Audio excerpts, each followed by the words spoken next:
Hello दोस्तों। भारत का इतिहास 1757 से लेकर 1950, ये आपके इग्नू की सेकेंड ईयर हिस्ट्री की किताब है और इस किताब का कोड है BHIC 134। तो दोस्तों इसमें अपन पिछले सवालों में कौन कौन से सवाल आ चुके हैं और असाइनमेंट में जो पिछले सालों के असाइनमेंट के पेपर हैं उनमें कौन कौन से सवाल आ चुके हैं तो उनको एक बार देख लेते हैं, क्योंकि काफ़ी सारे सवाल हैं और अगर आप इन सवालों की प्रैक्टिस करते हैं तो बिल्कुल आपके अच्छे मार्क्स आएंगे। गाइज, अगर आप पहली बार आए हो इस चैनल पर तो आप प्लीज़ सब्सक्राइब कर दीजिएगा चैनल, क्योंकि इससे हमारी मेहनत भी सफल होगी और आपका यहाँ आना भी सफल होगा। ठीक है, इस तरह से आपको इम्पोर्टेंट क्वेश्चंस वो नेक्स्ट टाइम पर मिलते रहेंगे। राइट, तो क्वेश्चन नंबर 1 समझते हैं गाइज। 18वीं शताब्दी में स्वतंत्र राज्यों के उद्भव के सामाजिक आर्थिक संदर्भ पर चर्चा करें। ये दोस्तों 20 नंबर का सवाल आया था। ठीक है, तो ये जो सवाल है इसमें हमें जितने भी राज्य थे जो स्वतंत्र हो रहे थे 18वीं शताब्दी में, जैसे कि सिख राज्य, मैसूर राज्य, हैदराबाद राज्य, ठीक है, तो यहाँ पर समाज और आर्थिक स्थिति के बारे में बताना था। सामाजिक और आर्थिक स्थिति के बारे में हमें बताना था। ठीक है, 100 नंबर का सवाल रहेगा, 100 नंबर का ये पेपर रहेगा और इसको अटेम्प्ट करने के लिए अपने को 3 घंटे वहां पर मिलेंगे। दूसरा सवाल है, क्या युद्ध और सैन्यकरण ने मैसूर और हैदराबाद राज्यों की स्थापना में कोई भूमिका अदा की?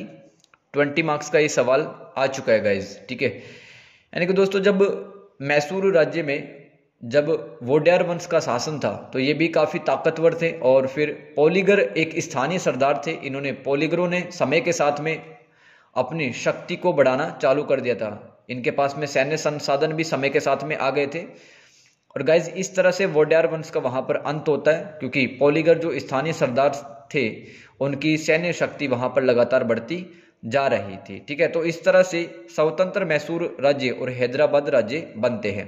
इस तरह से आपको आंसर लिखना है। सवाल नंबर 3 रहेगा, बंगाल में स्थायी बंदोबस्त पर चर्चा करें, उसके क्या परिणाम हुए?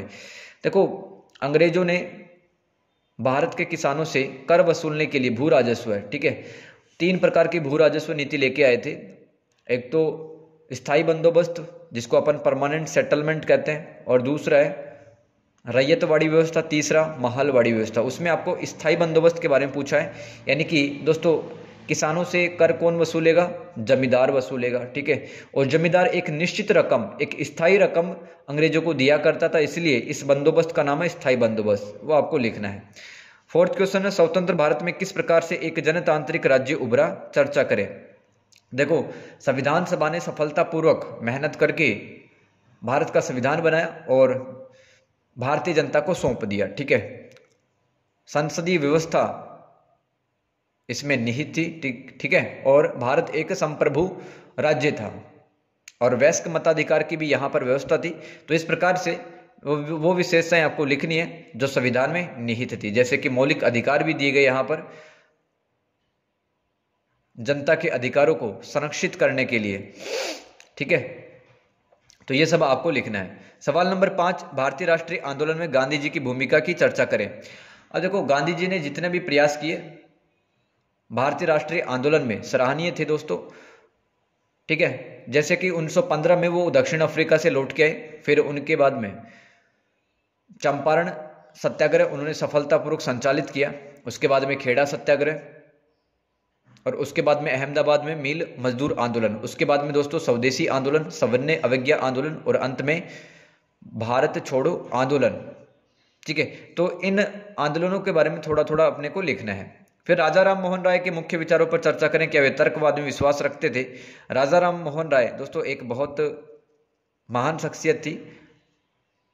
सती प्रथा पर इनके अथक प्रयासों द्वारा बैन लगाया गया था विलियम बेंटिक के द्वारा। तो राजा राम मोहन राय ने समाज के अंदर व्याप्त कुरीतियों को दूर किया।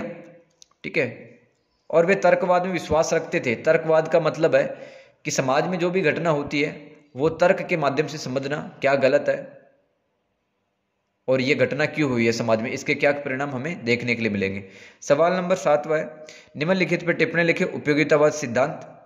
ठीक है, उपयोगितावाद सिद्धांत यानी कि दोस्तों उपयोगितावाद सिद्धांत क्या कहता है? भारतीयों को सभ्य ना बना करके, ठीक है, भारतीयों को सभ्य ना बना करके, शिक्षा ना दे करके सिर्फ भारत के बाजार पर ध्यान दिया जाए उपयोगितावाद सिद्धांत, ठीक है। ये जर्मी बेंथम और जेएस मिल के द्वारा राजनीति विज्ञान में एक सिद्धांत उपयोगितावाद ये लाया गया था, ठीक है।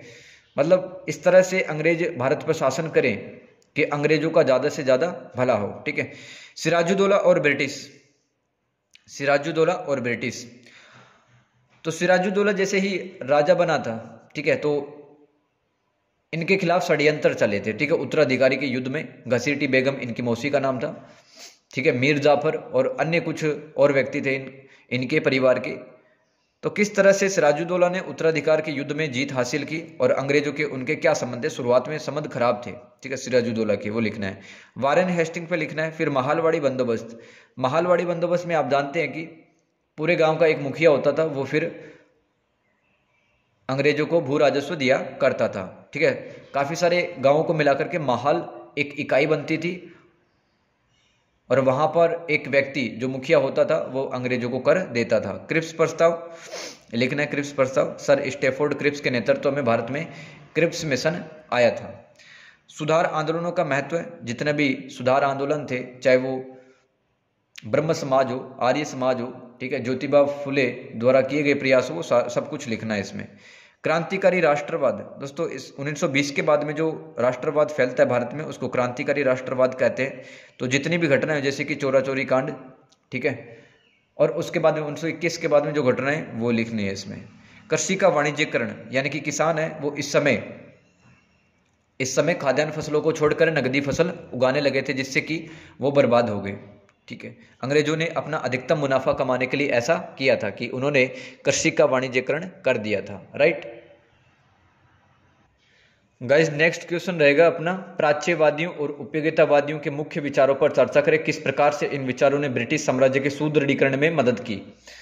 देखो प्राच्यवाद एक विचार है कि दूसरों की तुलना में हम श्रेष्ठ हैं, ठीक है। ये अंग्रेजों का विचार था, ठीक है। तो प्राच्यवादी ये यूरोप की एक विचारधारा थी 18वीं और 19वीं शताब्दी की, जिसमें दूसरे देशों को, लोगों को नीचा दिखाना, उनकी सभ्यता को, उनकी संस्कृति को नीचे दिखाना और खुद को सर्वश्रेष्ठ साबित करना, ये प्राच्यवाद एक विचार था।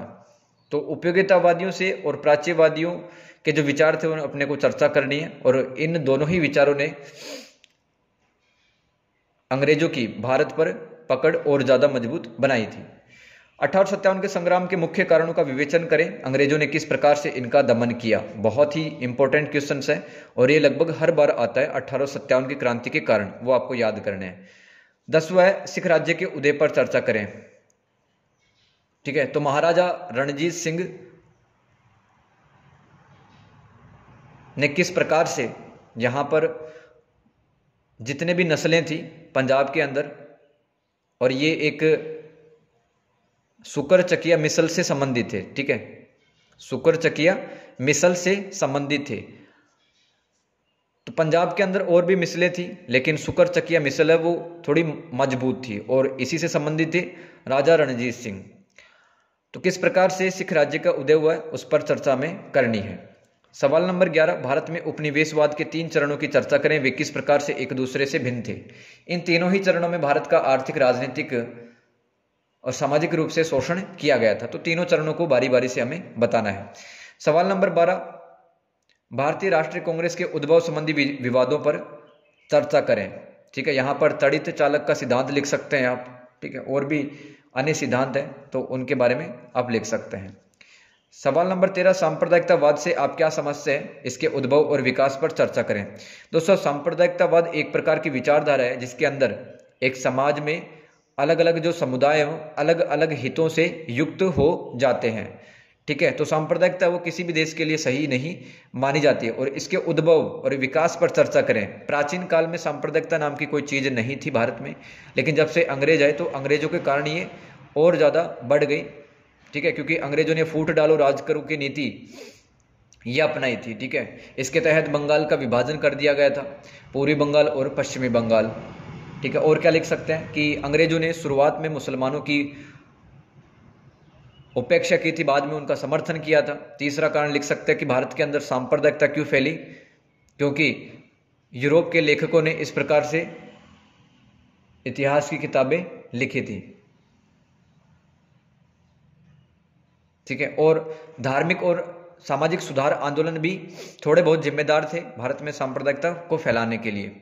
सवाल नंबर 14, मैसूर राज्य की स्थापना, इसमें हैदर अली और टीपू सुल्तान ने किस प्रकार से मैसूर राज्य को स्थापित किया वो अपने को लिखना है।